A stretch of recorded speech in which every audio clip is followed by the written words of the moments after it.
no comparen a Chile con ellos. La tecnología de construcción china es la número 1 del mundo ahora. Chile ni siquiera es competencia.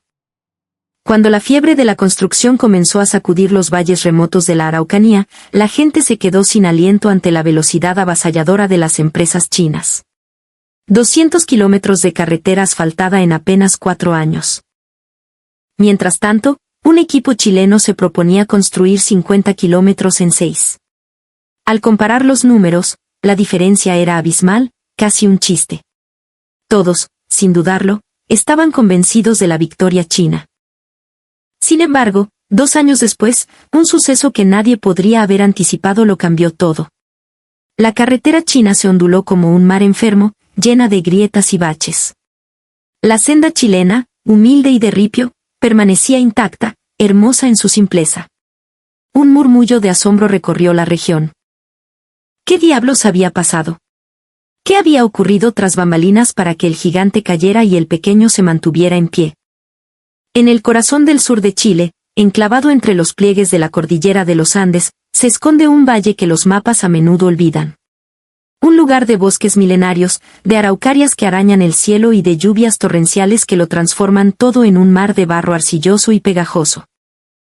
Este rincón de la Araucanía, bendecido por una naturaleza salvaje y una tierra fértil, guardaba un potencial inmenso para la agricultura y el turismo, una promesa de prosperidad que parecía eternamente dormida. Pero a principios de la década del 2000, un obstáculo insalvable frenaba cualquier atisbo de progreso: los caminos. O, mejor dicho, la ausencia de ellos. Cuando el cielo se abría y descargaba su furia, lo que en verano era una huella de tierra se convertía en un pantano traicionero. Las camionetas se hundían hasta los ejes, sus ruedas girando en falso, impotentes. Las cosechas de papas y trigo, que debían llegar a los mercados de Curacautino-Temuco, se pudrían en los galpones, esperando un transporte que nunca llegaba.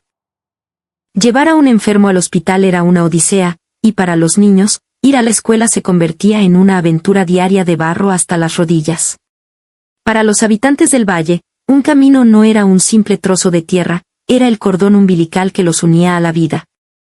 Rodrigo, un joven del valle, callado pero de mirada intensa, conocía esta amarga realidad en carne propia. Una tarde de invierno, su madre, doña Eliana, cayó enferma con una fiebre que la hacía delirar. Rodrigo, desesperado, la subió a la vieja camioneta de su padre para llevarla al consultorio del pueblo más cercano, a 1 hora de distancia en un día bueno. Pero ese día no era bueno. La lluvia caía a cántaros, y a los pocos kilómetros, la camioneta quedó atrapada en el fango. El motor rugía, las ruedas escupían barro, pero el vehículo apenas se movía, meciéndose de un lado a otro como un animal herido. Rodrigo saltó a la zanja, el agua helada calándole los huesos, empujando con todas sus fuerzas. Corrió a pedir ayuda a los vecinos, que acudieron con palas y cuerdas. Lucharon contra el barro durante horas, una batalla silenciosa y agotadora bajo la lluvia incesante. Cuando finalmente lograron liberar la camioneta, el sol ya se estaba escondiendo tras las montañas. Habían pasado casi 4 horas. Por suerte, su madre se recuperó. Pero Rodrigo no pudo olvidar el terror en sus ojos, la fragilidad de su vida pendiendo del hilo de un camino intransitable. Esa noche, mientras limpiaba sus botas cubiertas de una costra de barro seco, murmuró para sí mismo con una rabia sorda: si tan solo tuviéramos un camino de verdad. No estaba solo en su anhelo. Cada hombre, mujer y niño del valle compartía ese mismo pensamiento. Sin caminos, no había economía, ni educación, ni siquiera la certeza de poder salvar una vida. Tener una carretera decente no era un lujo, era un grito desesperado, un sueño que, sin que ellos lo supieran, estaba a punto de desatar una épica competencia de desarrollo que involucraría a las potencias del mundo. Y entonces, en medio de esa desesperanza, un rayo de luz pareció iluminar el valle. En 2008, llegaron noticias desde Santiago: el gobierno chino ofrecía una inversión monumental en infraestructura. El proyecto era deslumbrante: una carretera principal que conectaría los valles aislados con la Ruta 5, 200 kilómetros de asfalto liso y moderno, construida en solo 4 años. Las condiciones eran casi demasiado buenas para ser verdad. El financiamiento, La tecnología, la mano de obra e incluso la maquinaria pesada, China lo proporcionaría todo. La comunidad solo tenía que esperar a que el milagro se hiciera realidad. Los políticos locales y los funcionarios del gobierno apenas podían contener su entusiasmo. Hasta entonces, hablar de construir un camino en esa geografía endemoniada significaba décadas de trabajo lento, de luchar contra la falta de fondos y la escasez de personal calificado. Era un proceso que avanzaba a paso de tortuga. Y de repente, llegaba esta oferta que lo solucionaba todo de un plumazo. Parecía un sueño. El representante de la empresa china, un hombre de traje impecable que hablaba un español correcto pero sin matices, se paró frente a la comunidad en la sede social y declaró con orgullo: hemos completado con éxito innumerables proyectos en toda América Latina. Les garantizamos que en Chile también lo lograremos. Y tenía con qué respaldar sus palabras. Bajo su política de la nueva ruta de la seda, China estaba construyendo ferrocarriles y puertos a una escala y velocidad nunca antes vistas en el continente. Su reputación los precedía. La promesa de velocidad y modernidad no solo cautivó al gobierno, sino también a la gente común. Rodrigo sintió una punzada de esperanza, una emoción que no había sentido en mucho tiempo. ¿Te imaginas, Roro?, le dijo su amigo Pato, dándole una palmada en la espalda. Se acabó el barro, compadre. Al tiro vamos a poder sacar las papas. La idea de no volver a ver a su madre sufrir en una camioneta atascada era un bálsamo para su alma. La promesa china era más que asfalto, era un boleto hacia el futuro, la llave que abriría las puertas de su valle olvidado al resto del mundo. El sueño de conectar cada rincón de la Araucanía con caminos modernos estaba, por fin, a punto de comenzar. Mientras la deslumbrante promesa china acaparaba todos los titulares, otra nación, de manera mucho más silenciosa y modesta, también ofrecía su ayuda. Era el propio Chile, a través de un programa piloto del Ministerio de Obras Públicas, MOP, liderado por un grupo de ingenieros con una filosofía diferente. Sin embargo, cuando la gente se enteró de su plan, la reacción fue diametralmente opuesta a la euforia que despertaba el proyecto chino. ¿50 kilómetros de camino en 6 años? Es una burla, gritó un concejal en una reunión municipal, con el rostro enrojecido por la indignación. Los periódicos locales no tardaron en hacerse eco del sentimiento general. 6 años para 50 kilómetros vs 4 años para 200 kilómetros, rezaba un titular a toda página, criticando sin piedad la lentitud del proyecto nacional. Un sentimiento de frustración se extendió como la pólvora entre la gente. Una ayuda tan lenta no sirve para nada, se quejaban en el almacén del pueblo.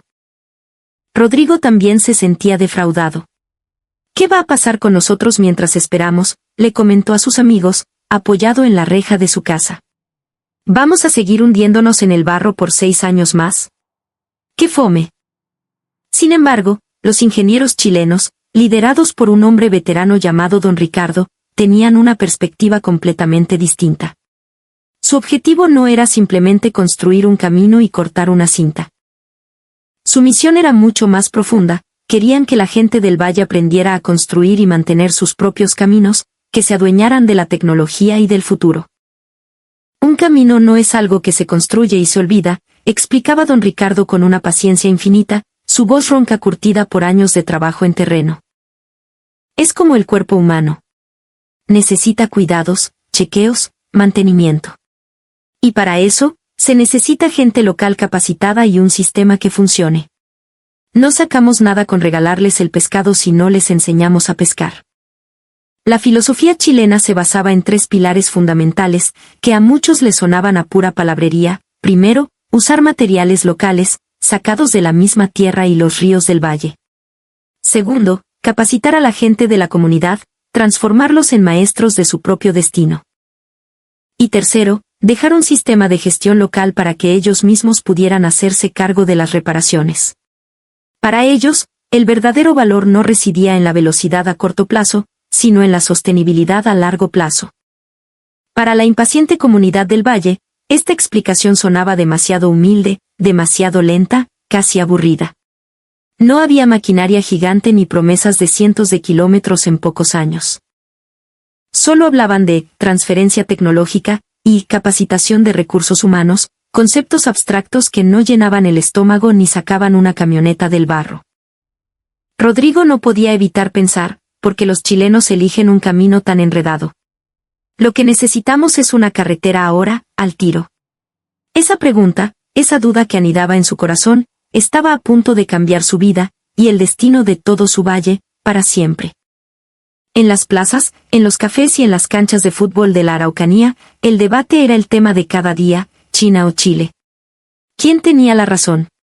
Los diarios seguían publicando comparaciones lapidarias: China, 200 kilómetros en 4 años vs Chile, 50 kilómetros en 6 años. Los números parecían hablar por sí solos. En los programas de radio, supuestos expertos analizaban la situación. El método chileno parece anticuado, una reliquia del pasado, sentenció uno de ellos. En el mundo de hoy, la velocidad es clave. En el Consejo Municipal, las voces se alzaban con furia. ¿Quieren que esperemos 6 años? Exclamaba un político, golpeando la mesa. ¿Por qué camino van a caminar nuestros hijos a la escuela mientras tanto? Un aplauso cerrado inundaba la sala, confirmando el sentir popular. Entre los jóvenes del valle, la opinión era unánime. No hay ni que pensarlo, Roro, le decía Pato, su amigo de la infancia, mientras compartían un mate. 200 contra 50. Los números lo dicen todo, ¿cachai? Y era cierto. Para la gente que había sufrido el aislamiento durante generaciones, la rapidez era sinónimo de justicia. El método chino, con sus resultados visibles e inmediatos, ofrecía una esperanza tangible.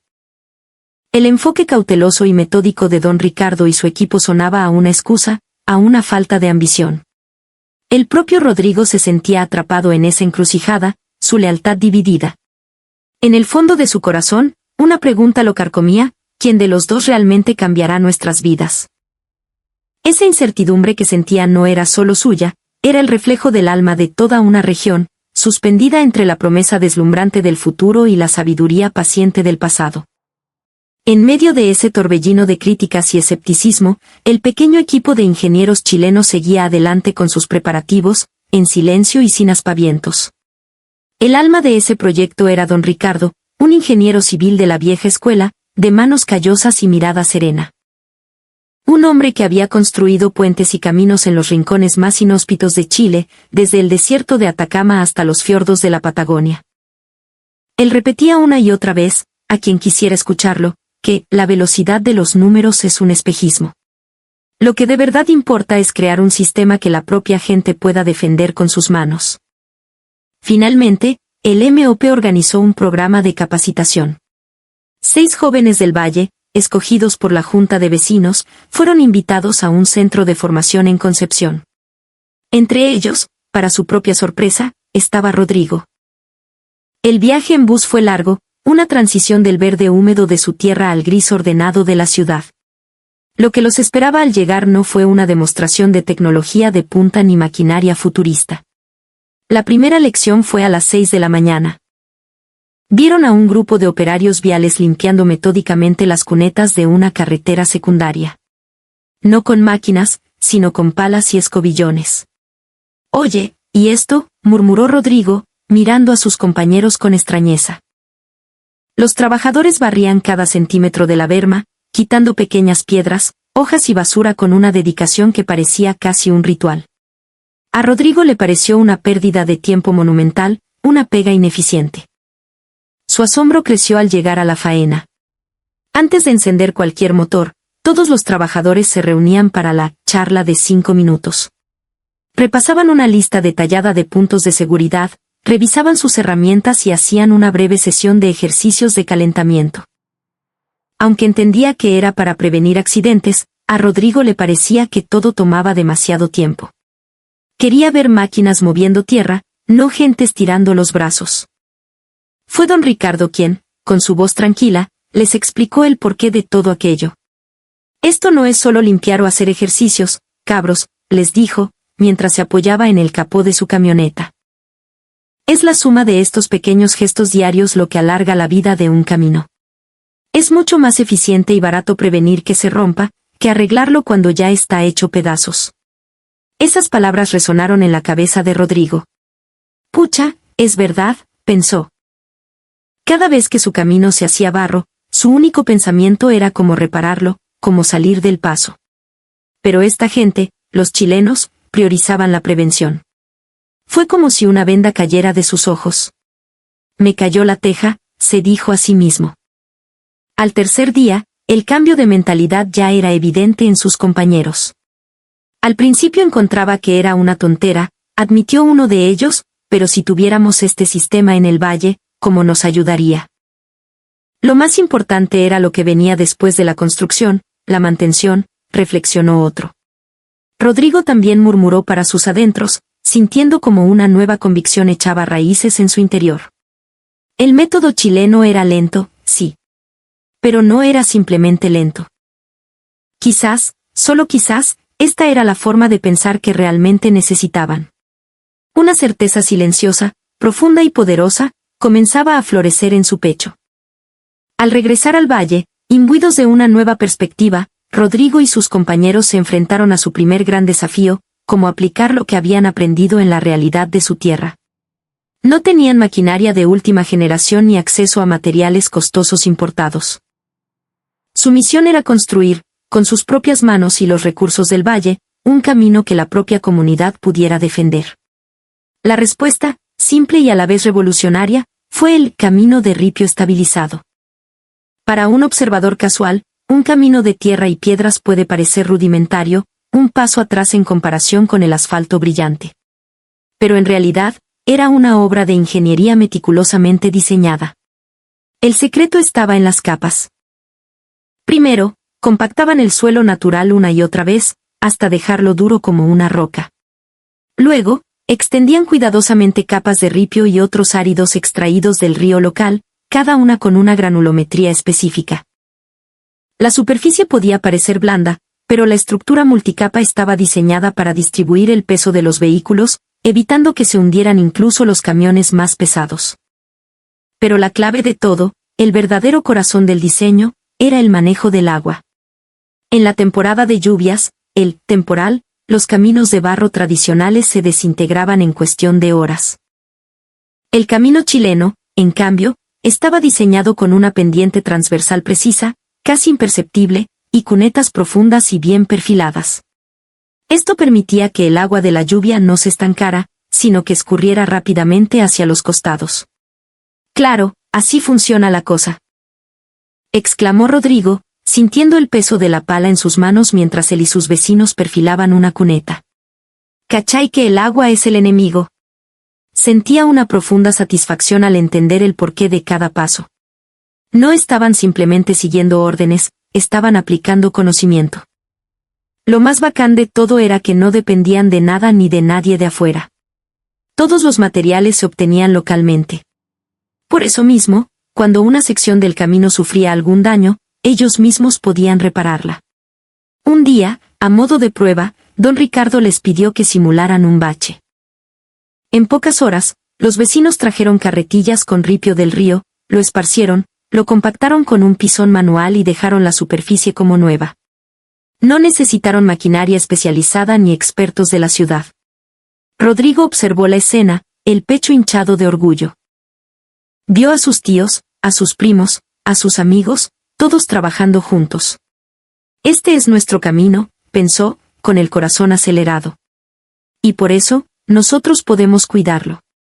El camino dejó de ser una simple obra de infraestructura para convertirse en un símbolo del orgullo local.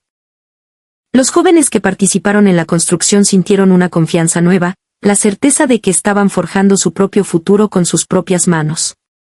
Pronto, la noticia se extendió a las comunidades vecinas. Empezaron a llegar peticiones, podrían venir a arreglar nuestro camino también. Rodrigo sonrió. El método chileno no era espectacular, no salía en las noticias. Pero aquí, en el trabajo silencioso y colaborativo de su gente, residía una fuerza auténtica y poderosa. No era lentitud, era la sabiduría de construir algo hecho para durar. Mientras tanto, al otro lado del valle, el megaproyecto chino avanzaba a un ritmo frenético, casi irreal. Miles de trabajadores, la mayoría traídos de China, junto a un ejército de excavadoras, apisonadoras y camiones de última generación, trabajaban día y noche bajo la luz de potentes focos. Y en apenas 4 años, tal como lo habían prometido, los 200 kilómetros de carretera principal estaban terminados. La ceremonia de inauguración fue un evento fastuoso. Se cortaron cintas rojas, los políticos dieron discursos grandilocuentes y los directivos de la constructora china sonreían con orgullo ante las cámaras. Los medios de comunicación celebraron el hito durante días. La victoria de China, una nueva era para la Araucanía, proclamaban los titulares. Los habitantes del valle vitoreaban y aplaudían. Al ver la cinta de asfalto negro y perfecto que se perdía en el horizonte, la mayoría se convenció. Al final, los chinos tenían razón, decían. Esto sí que es modernidad. En el pueblo de Rodrigo, las mismas voces se escuchaban. ¿Viste la carretera nueva? Quedó bacán, comentaba la gente. Y los chilenos todavía están empezando su caminito de tierra. La comparación era inevitable y dolorosa. 200 kilómetros en 4 años versus 50 en 6. No había punto de comparación. Rodrigo intentó sonreír, contagiarse del entusiasmo general. Pero en el fondo de su mente, una frase de don Ricardo resonaba una y otra vez, como un eco persistente: la verdadera evaluación de un camino no se hace el día de la inauguración, sino después de un par de inviernos duros. En medio de la celebración, Rodrigo no podía evitar sentir una extraña inquietud, una incapacidad para alegrarse por completo. Algo le decía que la historia aún no había terminado. Durante un tiempo, la carretera china fue el orgullo de la región. El asfalto nuevo brillaba bajo el sol, reflejando el cielo azul del sur. Sus 2 carriles, perfectamente demarcados, parecían un símbolo de esperanza, una promesa de un futuro conectado y próspero. Los camioneros que se dirigían al mercado sonreían aliviados. Con este camino, la cosecha ya no se pierde, decían. La gente del valle sentía que por fin habían entrado en el siglo XXI. Sin embargo, mezclada con esa euforia inicial, una pequeña sensación de extrañeza comenzó a susurrarse en voz baja. «Oye, ¿no sientes que la camioneta vibra un poco al pasar por aquí?», comentaba un conductor. «Después de que llovió, vi que se formaban pozas grandes en la berma», decía otro. Al principio, nadie le dio importancia. «Es una carretera nueva, es normal que tenga algunos detallitos», se decían para tranquilizarse. Pero con el paso de los meses, esa extrañeza se convirtió en un problema visible. En la superficie del asfalto aparecieron unas ondulaciones, como si olas de tierra se hubieran formado por debajo. Luego, surgieron finas grietas que se extendían como telarañas. El administrador vial del gobierno regional se agarraba la cabeza. Una carretera de ese calibre debería durar al menos 10 años sin problemas graves. Y esta se estaba deteriorando en menos de 2. El problema era doble: un diseño de drenaje deficiente, que no consideraba los diluvios de la zona, y una base mal compactada que cedía bajo el peso de los camiones. El agua de la lluvia se filtraba bajo el asfalto, debilitando los cimientos desde adentro. «Esto no estaba en nuestros cálculos», balbuceó un funcionario. Angustiados, contactaron a la constructora china para solicitar la reparación bajo garantía. La respuesta que recibieron fue fría y cortante, como una ráfaga de viento puelche. «El periodo de garantía ha expirado. Cualquier reparación tendrá un costo adicional». La cotización que enviaron era astronómica, el 20% del costo original de construcción, y eso solo cubría las reparaciones de un año. Para colmo, el Estado chileno aún estaba pagando el préstamo de alto interés que había solicitado para financiar la obra. La carretera, que debía enriquecer al país, se estaba convirtiendo en un pozo sin fondo, una pesada carga financiera. El impacto no tardó en llegar al Valle de Rodrigo. Los camiones que usaban la carretera nueva sufrían daños en sus suspensiones, y los costos de reparación mermaban las ganancias de los agricultores. Las grietas se convirtieron en baches, y con la lluvia, volvían las pozas y el barro en los bordes. Los vehículos de emergencia tenían que reducir la velocidad, perdiendo minutos preciosos. «Esto no era lo que nos prometieron», se lamentaba la gente, y la decepción comenzó a apagar el brillo de la inauguración. Pero esto era solo el comienzo. Unas temporadas más tarde, Unas lluvias torrenciales de una magnitud nunca antes vista pondrían a prueba la verdadera naturaleza de esa carretera y revelarían, ante los ojos de todos, la diferencia crucial con el humilde camino chileno. En el año 2015, un fenómeno de El Niño de una intensidad histórica golpeó el sur de Chile. Lluvias sin precedentes cayeron sobre la Araucanía, una cantidad de agua 3 veces superior al promedio anual, concentrada en unas pocas semanas. Los campos se inundaron, los ríos se desbordaron y los pueblos quedaron al borde del aislamiento. Pero este diluvio sería la prueba de fuego que expondría la verdad sobre las dos carreteras, la china y la chilena. La primera en colapsar fue la carretera china. Su sistema de drenaje, inadecuado para tal volumen de agua, se vio superado. El agua se estancó sobre el pavimento, filtrándose por las grietas hacia la base. El terreno subyacente, ya debilitado, se saturó y perdió toda su capacidad de soporte. El asfalto comenzó a ondularse violentamente. Las grietas se abrieron de par en par, y finalmente, se produjeron socavones gigantescos. La carretera, literalmente, se partió. Los camiones quedaron varados, formando largas filas de vehículos inmóviles. La logística de toda la región se detuvo por completo. Las noticias mostraban imágenes dramáticas de ambulancias atascadas, de pacientes que debían ser trasladados a pie bajo la lluvia torrencial. La ansiedad de la gente se transformó en miedo. Mientras tanto, en el Valle de Rodrigo, el camino de ripio chileno contaba una historia diferente. Soportó la misma lluvia inclemente, pero su diseño inteligente marcó la diferencia. La superficie estaba perfilada para evacuar el agua, no para contenerla. Su estructura de múltiples capas de grava y tierra compactada dispersó la humedad, mientras las cunetas, ahora convertidas en pequeños arroyos, canalizaban el torrente de agua lejos del camino. Hubo tramos donde la corriente arrastró la capa superficial de ripio y provocó pequeños derrumbes de tierra desde los cerros. Pero Rodrigo y los otros jóvenes, ya convertidos en un equipo de mantenimiento comunitario, salieron con sus palas y carretillas apenas amainó un poco la lluvia.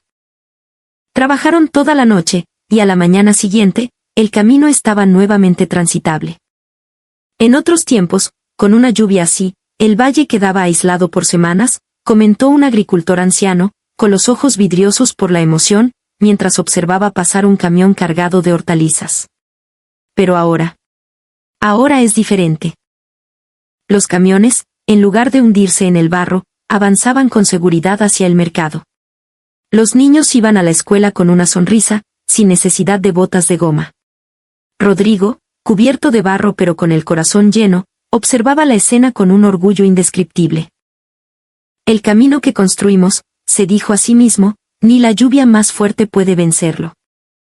Esta experiencia brutal cambió por completo la percepción de la gente. La carretera espectacular y rápida se había revelado frágil y traicionera. El camino humilde y lento, que muchos habían despreciado, había protegido la vida y el sustento de su comunidad. Y esta verdad, este hecho innegable, se extendió de boca en boca, a través de mensajes de WhatsApp y publicaciones en redes sociales, viajando más rápido que cualquier vehículo y provocando una onda de choque en todo el país. Después del temporal, cuando la tierra comenzó a secarse, el camino de ripio chileno se consolidó no solo como una vía de transporte, sino como el alma del valle. Los camiones cargados de papas y trigo ya no se hundían en el fango, ahora corrían ligeros sobre la superficie firme.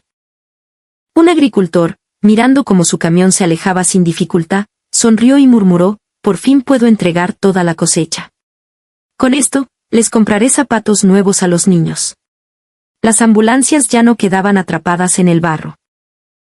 Rodrigo, que aún tenía grabado en la memoria el recuerdo de haber cargado a su madre en brazos, sintió una profunda emoción al ver pasar un vehículo de emergencia a toda velocidad. El terror y la impotencia de aquel día no se repetirían. «Este no es solo un camino, compañeros», le dijo Rodrigo a su equipo, su voz temblorosa pero sus ojos brillando con una convicción inquebrantable. «Es el camino que protege nuestras vidas». Pero la transformación fue aún más profunda. El camino comenzó a cambiar la economía del valle. Los jóvenes que habían aprendido las técnicas de construcción y mantenimiento formaron una pequeña cooperativa. Se registraron como contratistas locales y comenzaron a recibir solicitudes de las comunidades vecinas para reparar y mejorar sus caminos. No era un trabajo que los haría ricos, pero les proporcionaba un ingreso estable, dinero en efectivo que les permitía no depender únicamente de la agricultura. Podían mantener a sus familias, enviar a sus hermanos menores a estudiar. Ese cambio trajo una nueva esperanza al valle, una sensación de dignidad y autonomía. Un día, uno de los ancianos del pueblo se acercó a ellos, les puso una mano en el hombro y les dijo: «Ustedes son el orgullo de este valle». En ese momento, Rodrigo sintió por primera vez, con una certeza absoluta, que podía cambiar el futuro con sus propias manos. El camino conectaba el valle, salvaba vidas, creaba empleo y abría las puertas a la educación. El método chileno, criticado por ser fome y lento, estaba levantando a su comunidad de una forma que nadie, absolutamente nadie, había imaginado. La gente del valle entendió una lección fundamental: la verdadera riqueza no proviene de la velocidad, sino de la capacidad de perdurar. La historia de la increíble remontada en la Araucanía no tardó en cruzar las fronteras, convirtiéndose en un caso de estudio a nivel mundial. Mientras la carretera china se desmoronaba, acumulando costos de reparación y deuda para el país, el humilde camino de ripio chileno protegía a su gente y generaba empleo local. En un portal de noticias de Estados Unidos, un comentario resumía la situación: más vale la durabilidad que el espectáculo. El método chileno es lento, pero seguro. Este caso debería estar en los libros de texto sobre desarrollo en el siglo XXI. En un foro de debate europeo, la discusión era acalorada. Si solo miras los números, parece que China ganó. Pero los verdaderos ganadores son los habitantes de ese valle chileno, escribía un usuario. Un momento, respondía otro, los países en desarrollo también necesitan soluciones rápidas. Ambos métodos tienen sus pros y sus contras. Desde Asia también llegaban voces de análisis: la filosofía de enseñar a pescar en vez de regalar el pescado demuestra una vez más su profunda sabiduría. Sin embargo, para un país ansioso por crecer, el modelo chino siempre será tentador. Pero a pesar de las diferentes opiniones, había un punto en común en el que todos coincidían: el reconocimiento de que la gente de la Araucanía había logrado tomar las riendas de su propio futuro. En las redes sociales, una foto de Rodrigo y su equipo, cubiertos de barro pero sonriendo mientras reparaban una cuneta, se hizo viral. Esto es verdadera ayuda al desarrollo, decían los comentarios. Y esta historia, nacida en un rincón remoto del sur de Chile, nos interpela a todos. En nuestra vida diaria, ¿qué elegimos? ¿Aquello que es rápido, conveniente y moderno, pero que se rompe con facilidad? ¿O aquello que requiere un poco más de tiempo y esfuerzo, pero que está hecho para durar? ¿En qué ponemos el verdadero valor? El éxito del camino chileno en la Araucanía no fue un golpe de suerte. Detrás de él había una filosofía particular, forjada a lo largo de la historia de un país acostumbrado a los desafíos. Chile, desde siempre, ha tenido que adaptar las tecnologías extranjeras a su propia y compleja realidad, mejorándolas y haciéndolas suyas. Es el espíritu del maestranza, la capacidad de fusionar el conocimiento técnico con el ingenio práctico. Tras el gran terremoto de 1960, el país aprendió a no aceptar ciegamente la ayuda externa, sino a digerirla, a transformarla en un catalizador para un crecimiento autosuficiente y sostenible. De esa experiencia nació la filosofía de ayuda que don Ricardo encarnaba: no regalar el pescado, sino enseñar a pescar.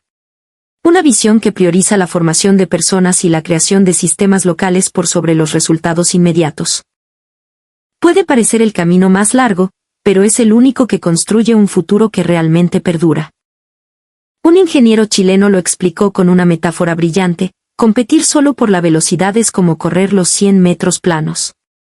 Pero lo que una sociedad necesita es la capacidad de correr una posta, de pasarse el testimonio de generación en generación, sin dejarlo caer. El camino de Ripio del Valle fue la encarnación de esa idea. Usar materiales locales, enseñar la técnica a los jóvenes de la comunidad y dejar un sistema de mantenimiento que ellos mismos pudieran gestionar. No tenía el glamour del asfalto, pero con el paso de los años, con cada invierno que resistía, demostraba su verdadero valor. Rodrigo recordaba su viaje de capacitación a Concepción, las lecciones que al principio le parecieron una pérdida de tiempo. La limpieza meticulosa, las charlas de seguridad. Ahora entendía que cada uno de esos gestos tenía un propósito profundo. El mensaje era claro: no dejes que otros se hagan cargo de lo que es tuyo. La responsabilidad de cuidar el camino es de nosotros mismos. Y así, esa filosofía chilena, pragmática y resiliente, echó raíces profundas en la tierra húmeda del valle. No fue solo la construcción de un camino, fue el cultivo del orgullo y el futuro de su gente. Una mañana, después de una noche de lluvia, Rodrigo recorría el camino de ripio junto a sus compañeros. El agua había arrastrado parte de la grava superficial, pero la estructura del camino seguía sólida, intacta. Rodrigo tomó una pala y llamó a unos niños que jugaban cerca. «Miren, cabros», les dijo con una sonrisa. «Así de fácil es.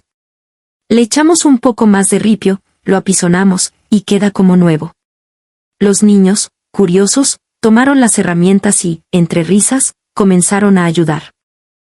Al verlos, con las manos y la cara manchadas de barro, Rodrigo vio el reflejo del futuro. Este valle, que antes solo podía esperar la ayuda que llegaba de afuera, ahora protegía sus propios caminos y transmitía el conocimiento a la siguiente generación. «Este es nuestro camino», dijo Rodrigo, su voz serena pero cargada de significado. «Y por eso, nosotros lo cuidamos». Sus palabras resonaron en el corazón de sus compañeros y de los niños que lo escuchaban. No era un camino construido por extraños, era un camino sostenido por ellos mismos.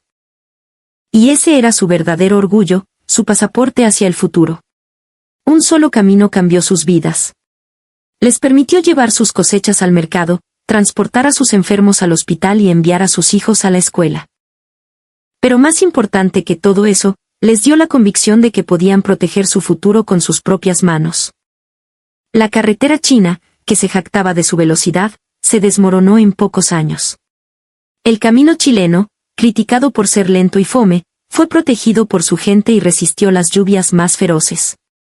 Aquí no había solo una diferencia de tecnología. Era la diferencia en la filosofía que impulsaba la ayuda. No regalar el pescado, sino enseñar a pescar. Ese espíritu echó raíces en el Valle de Rodrigo. El orgullo de la autosuficiencia se convirtió en el pilar de los jóvenes y será el legado que heredarán las generaciones venideras. La suma de pequeñas decisiones, de pequeños gestos de cuidado, es lo que finalmente construye un gran futuro.